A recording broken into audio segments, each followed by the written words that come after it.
그들의 마음과 그들의 삶의 형편들이 떠올라서 내가 지금 육신적으로, 환경적으로, 외적으로 편안히 지내는 이것이 너무나 불편하다라는 글을 쓰고 일기를 쓰고 있는 것을 보았습니다. 사람의 마음의 시선이 참 중요한 것 같습니다. 욕망의 시선을 가진 자와 사랑의 시선을 가진 자의 삶의 방향과 마음의 방향과 기도의 방향이 다르다라는 것을 느끼게 되었습니다. 우리가 외적으로 평안함이 참 좋고 또한 외적으로 평안하기를 축복하지만 또 한편으로는 이 외적인 평안만으로 우리가 만족하는 삶은 좀 더 뭔가 부족한 삶이 아닌가라는 것을 생각해 보게 됩니다. 욕망의 시선을 가진 사람들은 다른 사람들보다 뛰어나기를 원합니다. 다른 사람보다 앞서가기를 원합니다. 그래서 이 뛰어남을 향해 가고 앞서감을 향해 가고 비교하면서 비교 우위에 놓이기를 바랍니다. 그러나 사랑으로 살아가는 자들은 이 세상 속에 누구보다 뛰어나기 위함이 아닌 그들과 함께 하기를 기뻐합니다. 힘든 자든 힘들지 않는 자든 그들과 함께하는 삶, 그 삶을 통해 그들의 감사와 기쁨과 삶의 의미를 느낀다라는 것을 보게 됩니다. 저는 우리 초단교회 성도님들이 승리하는 자들이 되시길 바랍니다. 승리하는 자가 되셔서 하나님께 영광 돌리시길 바랍니다. 그럼에도 우리는 승리자가 아닌 이기기 위해서 사는 자가 아니라 연약한 자들을 섬기고 돌보는 삶을 살아가는 복된 자들이 되길 바랍니다. 이겨야 할 때 이겨야 하겠지만 그러나 이기는 것이 목적이 아니라 사실은 우리의 강함이 약한 자들을 돌보기 위한 강함이 되고 우리의 풍성함과 부유함이 나를 드러내고 과시하고 자랑하는 것이 아니라 어려운 자들을 섬기고 돌보기 위한 부유함과 풍요함이 되기를 주님의 이름으로 축복합니다. 모든 순간에 잘 살아야 한다. 우리는 살아있는 모든 순간에 잘 살아야 한다. 고병곤 작가가 자신의 책 철학과 한여라는 책에서 나오는 말입니다. 행복한 삶이라 하면은 사실은 많은 학자들은 누구를 꼽느냐? 이 스토아 철학에 있는 디오니게네스를 꼽곤 합니다. 이 디오니게네스라는 사람은 어떤 사람이냐? 사실은 그리스 시대의 노예였습니다. 그리고 그는 절름발이 장애인이었습니다. 노예의 신분에 절름발이 장애를 가진 자, 그 삶이 얼마나 고단하고 힘들었겠습니까? 지금도 장애인들은 정말 지하철을 점거할 만큼, 서울의 지하철을 점거할 만큼 자신들의 인권과 또한 생활권과 그걸 보장해 달라고 호소를 하는 그런 일들을 보면서 그들의 방법은 잘못되었지만 그럼에도 우리 일반 사람들의 모습 속에 장애인들은 관심 밖에 있고 또한 우리의 모든 대상 밖에 있는 소외된 자들이 분명합니다. 노예인데다가 절름발이 장애인. 그러나 이 디오니게네스는 이 스토아 철학에서 그가 어느 누구에게도 공부한 적도 없고 배운 적이 없지만 많은 사람들이 그 사람들의 말에 귀를 기울이고 이 행복한 삶이란 무엇인가에 대한 많은 그의 기록들이 전해져 오고 있음을 보게 됩니다. 그는 이렇게 말했습니다. 누군가가 그 나이든 디오니게네스에게 이렇게 말합니다.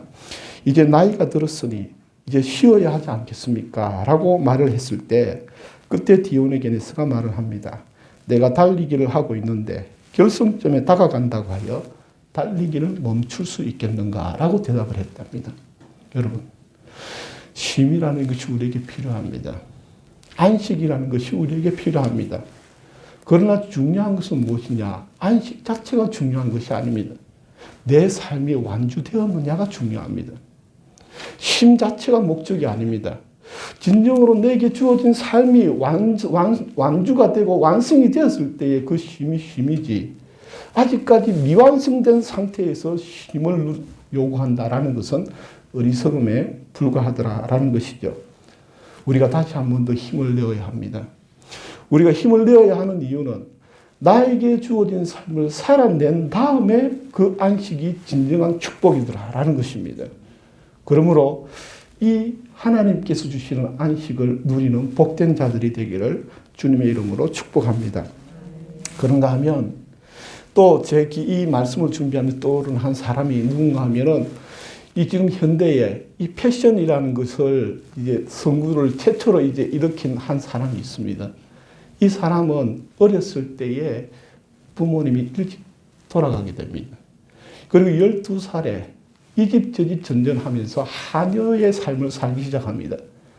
그러다가 그녀가 할 수 있는 것은 고작 바느질하는 것밖에 할 수 없었습니다. 그러나 그 바느질 할 수 있는 그 바느질로 조그마한 옷천 그리고 짜투리 남은 천으로 인형을 만들기 시작해서 그 인형부터 시작해서 지금의 현재 패션이라는 단어를 만들어낸 코코 샤넬이라는 여성이 있습니다. 이 여성은 힘겹게 장녀로서 또 밑에 동생들을 거느려야 했고 이들을 돌보는 모든 삶 가운데에서 그녀가 지금까지 쭉 이루어서 지금은 패션계의 거장의 이름으로 남긴 이 코코 샤넬은 이런 말을 했습니다. 나는 아무리 사소한 바느질의 한 땀이라도 허투루 한 적이 없다. 그 글을 읽으면서 제 마음에 충격이 왔습니다. 아, 그렇구나. 내가 글을 한자 쓰든 설교 준비를 한자 하든 내가 무릎 꿇고 기도를 한 번은 하든 내가 누군가에게 냉수한 걸 대접을 하든 절대 허투루 해서는 안 되겠구나. 여러분, 진정으로 행복한 삶은 자기 욕구가 채워지는 삶도 행복일 수는 있겠으나 자기 삶의 의미와 보람을 느끼는 자가 진정으로 행복한 자가 아니겠습니까? 내 삶을 돌아봤을 때에 후회가 많이 남아있다면 그 삶은 결코 좋은 삶이 아닐 것입니다. 더욱이 하나님 앞에서 내가 잘못된 것이 발견되어지는 그러한 삶을 살았다면 내가 이 세상의 검은 보화를 누리고 부귀영화를 누린들 그것이 참된 복된 삶이 될 수 있겠느냐라는 것입니다. 모든 순간에 잘 살아야 합니다. 젊었을 때에는 젊으니까 잘 살아야 하고 나이가 들면 나이가 들었으니까 더 잘 살아야 합니다. 우리가 주님 앞에 결승점에 섰을 때에 진정으로 떳떳하게 주님이 주신 은혜로 잘 살았습니다. 주님이 내게 맡겨주신 것을 다 완주하였습니다. 십자가에 달리신 예수 그리스도처럼 테텔레스타이 다 이루었다. 주님이 내게 생명을 주셨고 주님이 주신 이 생명의 목적을 다 이루어내는 그 삶이 되었을 때에 주님은 십자가 위에서 참된 만족을 얻으실 수 있었다라는 것을 보게 됩니다. 그럼에도 불구하고 오늘 본문에 해당하는 다윗의 이야기를 가만히 살펴보면 그가 살았던 삶에 우리는 많은 질문들을 던지게 합니다. 다윗은 최선을 다하여서 골리앗을 무찔렀습니다. 그리고 모든 사람들이 기뻐하였고 모든 사람들이 흥분하였습니다. 그리고 골리앗을 무찌른 그 다윗이 다시 고향으로 게선 장군으로 돌아올 때에 거기에 이 이스라엘 백성의 여자들이 아가씨들이 춤을 추며 노래를 부릅니다. 사울이 죽인 자는 천천히요 다윗이 죽인 자는 만만히로다. 자, 사실 이 여인들은 다윗과 사울을 비교하면서 비교급으로 부른 노래가 아니었습니다. 골리앗을 이기게 하신 그 어린 소년 다윗이 정말 누가 보기에도 불가능한 그 일을 이루어낸 그 다윗을 보면서 그 다윗의 위대함을 칭송하기 위해 사울이 죽인 자는 천천히요 다윗이 죽인 자는 만만이다. 사울보다 다윗이 위대하다라는 게 아닙니다. 오히려 여기에서 이 의미는 무엇이냐? 이 다윗과 같은 장수를 둔 사울이 복되도다라는 의미일 수도 있습니다. 그럼에도 불구하고 자기가 1등이 되어야 하고 자기가 최고가 되어야 하는 어리석은 욕망에 빠진 사울은 그때부터 다윗을 보는 안색이 바뀌었던 것입니다. 그리고 그때부터 다윗은 위대한 일을 이루어냈음에도 불구하고 그의 삶에 어두운 그림자가 들이기 시작하고 결국 자기의 목숨을 노리는 사울을 피해 전전긍긍해야 하는 삶을 사는 것을 보게 됩니다. 인생이라는 게 참 알 수 없는 것 같습니다. 하나님께 충성을 하고 하나님을 믿는 믿음으로 골리앗을 무찔렀으나 그에게 돌아온 것은 환난과 핍박이었습니다. 그러나 우리가 인간의 육신적인 관점으로서만 보면 이 다윗의 삶을 보면서 에이, 하나님 믿어봤자 무슨 소용이 있어? 이렇게 볼 수도 있습니다. 그렇게 해석하는 사람들도 있을지도 모르겠습니다. 그래서 굳이 다윗처럼 저렇게 애쓸 필요 없어. 그냥 적당하게 세상과 어울려서 살면 돼. 자기 욕심 챙겨가면서 적당하게 살면 돼. 라고 말할 수도 있을 것입니다. 그러나 다윗의 이야기는 그렇게 흘러가질 않습니다. 그가 사울로 인해 받았던 그 수많은 고통과 핍박과 어려움들이 사실은 다윗이 나중에 왕이 되었을 때에 제2의 사울이 되지 않게끔 막아주는 위대한 요새가 되었다라는 것입니다. 성지순례를 하면 꼭 방문하는 곳 중에 하나가 바로 사해라고 합니다. 저는 가보질 않았습니다. 사해란 말 자체가 데드시, 죽음의 바다라는 뜻입니다. 1년에 30cm씩 수위가 낮아지고 있고 이 갈릴리 호수로부터 요단강을 통해 흘러들어오는 담수가 끊임없이 흘러들어옴에도 불구하고 그 수면의 수위는 점점 낮아지고 있습니다. 그리고 매일매일 점점 그 탁해지는 그 수면 위에 생명체들이 거기에 거할 수 없을 만큼 사람 몸이 그냥 뛰어들어도 아무 짓 안 해도 둥둥 떠 있을 만큼 소금이 많은 이 죽음의 바다입니다. 그리고 이렇게 짜릿짠 이 사회가 그 주변에 있기 때문에 그 사회의 주변조차도 생명체가 살 수 없다라고 합니다. 그리고 그 사회와 이어진 이 서쪽으로 이어진 그곳에 이제 우리가 소유하는 다윗이 기거하였던 아둘람이라는 동굴이 있는 이 지역들이 있음을 보게 됩니다. 그러나 이 지역들은 뭐냐? 깎아지른 듯한 벼랑과 절벽들 사이에 좁은 계곡들과 그 사이에 동굴들로 형성되어 있습니다. 그러나 그곳은 뜨거운 태양과 매일매일 모래폭풍이 불고 우박이 시도 때도 없이 사방에서 불어닥치는 정말 생명이 거주할 수 없는 곳이었습니다. 그곳에서 다윗은 사울의 눈높이에 여기가 하나님의 요새라고 말했습니다. 어느 생명체도 그곳에 깃들기를 원하지 않고 잠깐 지나가는 곳에 불과한 그곳에서 다윗은 여기가 하나님의 자신에게 주신 하나님의 요새라고 말하고 있는 것입니다. 우리가 기억해야 될 것은 삶이라는 것은 결국 죽음을 향해 가고 있습니다. 살아가는 것이 무엇입니까? 삶이라는 것은 어디론가 가는 것입니다. 우리가 원하든 원치 않든 시간이 흘러가듯이 삶도 함께 흘러가고 결국은 마지막 종착지에 도착해야 하는 것이 인생임을 보게 됩니다. 이 말씀을 묵상하면서 지난 주 중에 우연히 시편 88편을 읽게 되었습니다. 어떤 책을 보다가 시편 88편에 관한 내용이 나와서 시편 88편을 읽어보니 가슴이 답답해져 옵니다. 이 88편을 보면 시편의 기자가 1절, 2절, 3절에서는 하나님께서 자신의 기도를 들으시고 응답하심을 믿음으로 고백합니다. 그러나 마지막 절 16절까지도 그 하나님의 응답은 침묵하고 있습니다. 오히려 더 고통스럽고 더 환난이 있는 가운데 절규하고 있는 모습을 보게 됩니다. 이 말씀을 읽으니 다윗이 그 고난과 인고의 세월이 얼마나 힘들었을까라는 마음이 저절로 생기게 되고 이것을 어떻게 받아들여야 할까? 이 다윗의 삶이 우리는 결과론적으로는 알고는 있지만 그 십수년의 삶을 그러한 형편 가운데에서 쫓기며 쫓기는 도망자의 신세로 살아갈 때에 그의 삶과 마음이 어떠했을까? 끝이 보이지 않는, 아무리 기도를 해도 하나님의 침묵의 소리만 들리는 그 마음의 그 눌림과 그 절망감, 그것을 우리가 느껴볼 수 있다라는 것이죠. 그러면서 이 말씀을 묵상하며 기도하니 이런 마음을 주십니다.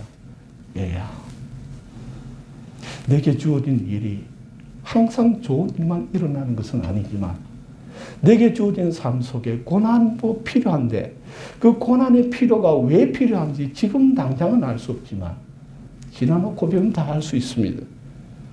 우리가 이 10여 년의 다윗의 도망자 생활이 결국 다윗이 말년에 압살롬의 반역으로 인해 다시 도망자의 신세가 되었을 때에 그가 맨발을 긋고 주변에 이 압살롬을 복수하기 위해서가 아니라 하나님의 뜻에 자신을 맡기는 진정한 자기가 왕이 아닌 하나님의 왕임을 다시 한 번 더 되새기며 친히 이스라엘의 왕이 아닌 하나님의 백성으로서 하나님의 뜻을 받아들이는 자세의 그 겸손함을 유지할 수 있었던 것이 이 십수년의 다윗의 고난의 응답이었다라는 것을 알 수가 있습니다. 여러분, 저도 고난이 빨리 끝났으면 좋겠습니다. 여러분의 고통과 아픔이 빨리 해결되었으면 좋겠고 응답되었으면 좋겠습니다. 그러나 오늘 하나님께서 우리에게 주시는 말씀 속에 또 하나 우리가 놓치지 말아야 될 진리는 무엇인가 하면 주님이 주신 것이라면 그 고난의 잔을 가득 채워야 한다는 사실을 배우게 됩니다.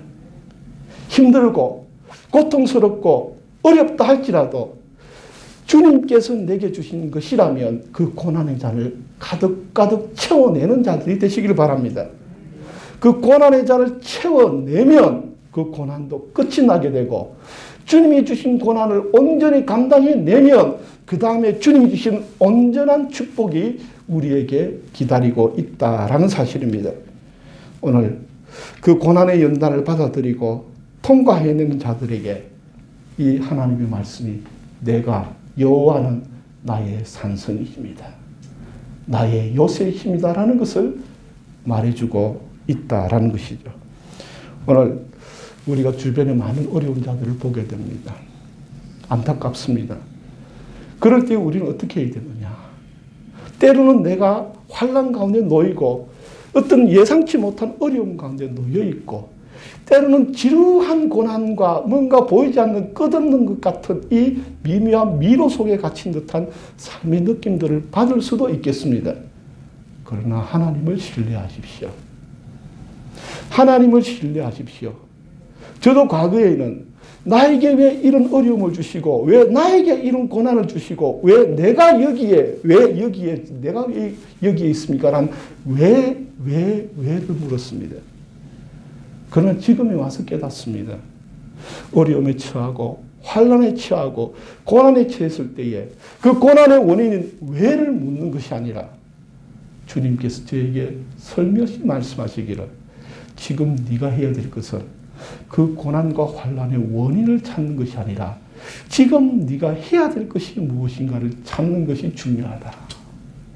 여러분, 원인을 찾는 게 아니라 지금 내가 해야 될 것을 찾아내십시오. 그리고 지금 내가 해야 될 그것을 온전히 견뎌내고 그것을 감당해내시길 바랍니다. 그것을 감당해내면 주님이 예비하신 결과와 축복이 주어진다라는 것이죠. 오늘 주님이 우리의 산성임을 기억하십시오. 아무리 이 땅에서 견고한 산성 속에 있다 할지라도 결국은 우리가 주님 품으로 돌아가야 합니다. 그러므로 주님이 궁극적으로 우리의 요새이니 우리의 삶을 우리 마음대로 살아서 지옥을 향해 갈 것이 아니라 영원한 요새이신 주님을 향해 우리가 믿음으로 뚜벅뚜벅 걸어간다면 반드시 주님께서는 우리에게 산성이 되어주시고 우리의 영생의 보호자가 되어주신다라는 것입니다. 오늘 구절 말씀 이렇게 말합니다. 여호와는 압제를 당하는 자의 요새이시여 환난 때의 요새이시로다. 여러분, 해답을 찾지 말고 주님을 찾으십시오. 해답을 찾지 말고 주님을 찾으십시오. 해답 속에 요새가 있는 것이 아니라 주님 품 안에 요새가 있음을 보게 됩니다. 오늘 저와 여러분이 주님이 나의 요새이심을 찬양하는 복된 성도와 교회가 되기를 주님의 이름으로 축복합니다. 기도드리겠습니다.